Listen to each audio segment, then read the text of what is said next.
And I jumped out of the way. I said, oh, my God, this plane's going to crash. This thing came right across, north to south.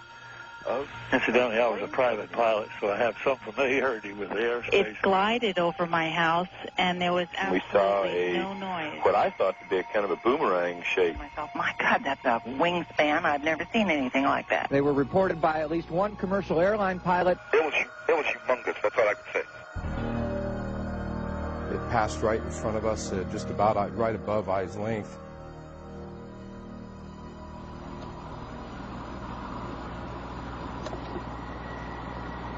I don't hear anything, do you? No, I don't hear anything.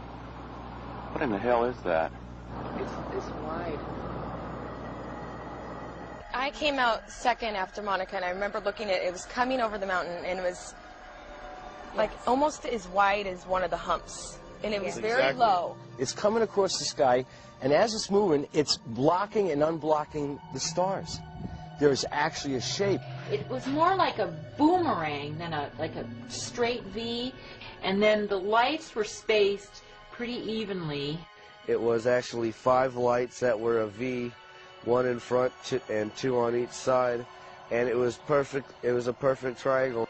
If you can imagine something the size of Camelback Mountain floating down Scottsdale Road, you have some idea of the intensity of this thing. The object we saw, if we opened up a newspaper, you could not block out the object that we saw. People say, Mike, now you saw a B-2 bomber. My response was, we could land all 40 of our B-2 bombers on the wing of that craft. You know, it's one of the biggest things I've ever seen that moved like that. I mean, it was just enormous. It happened last night, and eyewitnesses who saw it say it's like nothing they've ever seen before. I don't know if it was as big as an aircraft carrier. It might have been. Because I've never seen an aircraft carrier fly. It barely missed that mountain. Really? Yeah. Came floating over the mountain. So had you not looked up, you wouldn't have known it was No, there. my daughter, it was 8:30 at night. My daughter was coming over here, and she ran in and said, Mom, you have got to see this. So we all... There was such an uproar about what people described seeing that we also did a story about it back in 1997. The first report of a strange flying object came at about 8:20 that night from a former police officer in Paulden, Arizona. Over the next 40 minutes, people gave similar reports of an object along a 200-mile route south to Phoenix and Tucson. It was gunmetal black. It wasn't shiny. It wasn't invisible. It was more of a dull, bluish black color. And we both just stayed there and looked at it for a couple minutes, and it was completely silent. When you look down the street on a hot day in Phoenix, above the street's like it's really wavy, and you see everything kind of distorted, and that's what it looked like up inside the middle of the craft. It was just gliding, and then it stopped, and then it, like, the sides retracted a little, and then it was gone. Just went. Acceleration to deceleration, it was no noise the whole time. And not a sound. Explanations have been tossed about that there were flares, that there were planes flying in formation.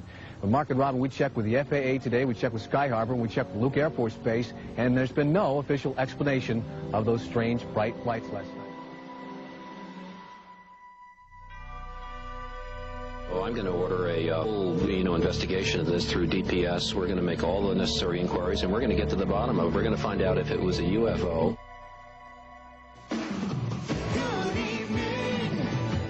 I'm Patty Kirkpatrick. Remember those mysterious lights in the sky? Well, the governor says there are new leads in the case. Good evening, Arizona. Governor is holding a news conference on the lights in the sky over Phoenix in March. Let's listen in. And now I'll ask Officer Stein and his colleagues to escort the accused into the room so that we may all look upon the guilty party. And don't get him too close to me, please. It's, Now, this just goes to show that you guys are entirely too serious.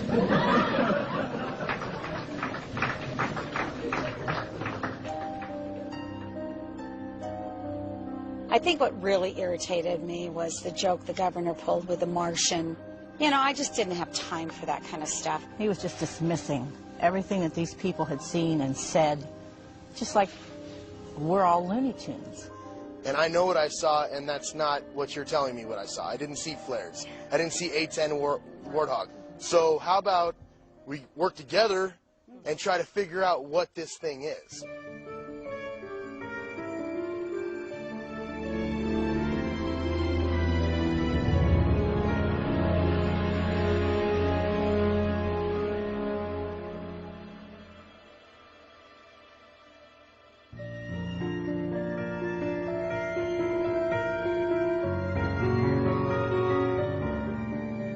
So when you hear someone says they saw a UFO, you think they're crazy? Yes, I think they're crazy, yes. What puzzles me is why people laugh at the subject of UFOs, but when the laughter stops, everyone secretly wants to know, are they real? You see that now? See a big one? See it going? Do you see it? I don't know if I want to know if UFOs are real, because then that raises a lot of other issues.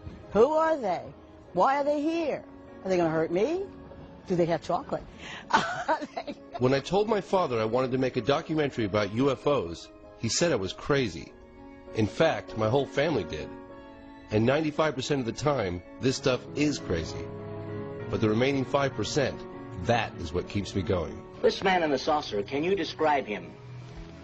What year was this taken, do you know? I'm James Fox, and I've been curious about UFOs for a long time. If you look down at the very bottom, there's the little disc. Very curious. Look at that. Evidently, the Air Force is curious too.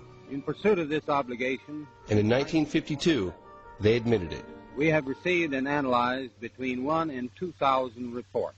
There have been a certain percentage of this volume of reports that have been made by credible observers of relatively incredible things. All blacked out? Wonder what was under there. With the help of investigative reporter Leslie Kane, I decided to put together some of the best witnesses from around the world for this film. Almost 10 years after the termination of Project Blue Book. The cases and photographs you are about to see represent some of the best evidence that UFOs are real. It's of unknown origin. What were they after? The beam of light that came down at our feet. Is James? Beams were going down into the WSA. Hey, we are all in the limo and we're on... The operator in the tower would verify that, and several of us. So they were looking for fissile material. I hear the same question over and over. If UFOs are real, then surely someone in the know would be talking. So what time are we actually going on the air? I think 6 o'clock, you guys.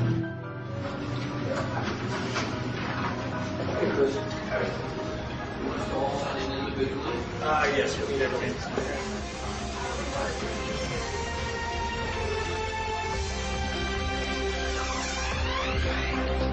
Good evening. A historic occasion will take place in Washington on Monday. Former high-level government employees, military officials, and pilots from all over the world will come together.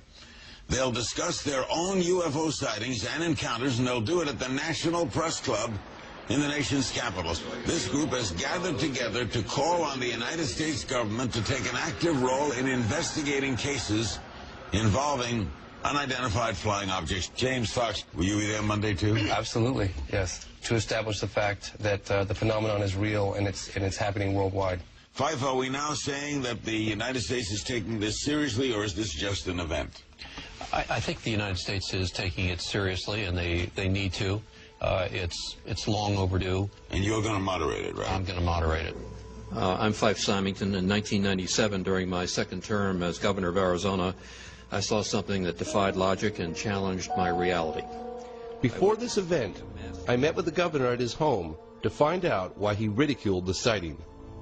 We were in the middle of investigating it and just couldn't get any answers. Paralleling that activity was this almost hysterical environment that was building, the hysteria. The governor told me what was actually going on behind the scenes. And we called Luke Air Force Base, and we called the FAA, and I called various touch base with people. I called my general at the National Guard. Nobody had an explanation. People just sort of said, well, we just don't know what it is.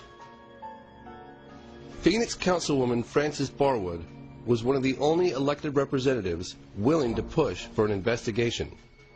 I would have thought that they would have wanted to do an investigation, but apparently they would rather ignore it. I don't know why. At Barwood's request, Senator John McCain looked into the matter personally.